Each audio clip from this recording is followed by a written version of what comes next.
Hey friends, welcome back to the channel. In today's video, I got a quick one. We'll change the battery on this older style of garage door opener.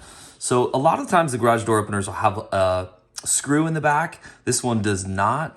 And what we're gonna do is we just need to pry. There's these little spots. If you look really close, there's a little spot for a screwdriver right here.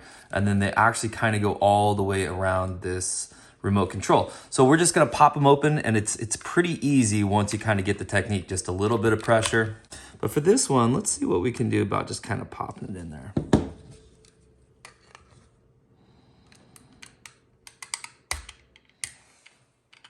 There it goes right there, a little start. Now be careful. The electronics in these, especially like this old one right here, I don't know if I'd be able to replace this very easily or not. I might end up having to replace the whole garage door opener. So I wanna be careful, I wanna be gentle. I don't wanna break anything in here. Just like that. Also, anytime you have electronics, I think it's a great idea to throw on gloves. You don't have to, but I think it's probably a pretty good idea. And there you go right there. If we look closely on batteries, it always tells you what it is. This is a CR2032.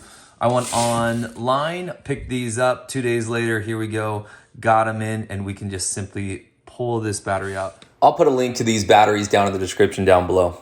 Now there are these little prongs here. So when we go to pull the battery out, let's be very careful and gentle.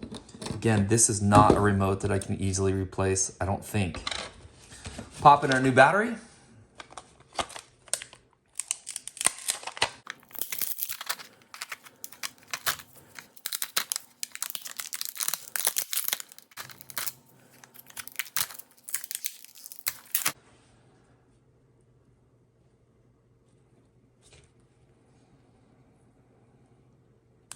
Hey, I really like that these new button batteries are coming with these little warning stickers. These button batteries are extremely dangerous if toddlers or anybody ingests these, swallows them.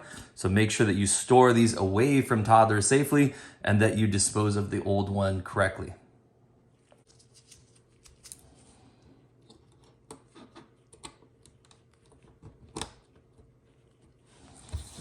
Put it back in there, nice and neat. Okay, when we go to put it back together, make sure you line it up correctly, and then we're just gonna kind of, once we line it up, it's just gonna sort of snap together here. Let's see. Doesn't take much pressure. There you go, my friends. Brand new battery all set to go and open and close that garage door. Hey friends, if this video helped you out, give it a thumbs up, subscribe to the channel, and we'll see you next time. Bye for now.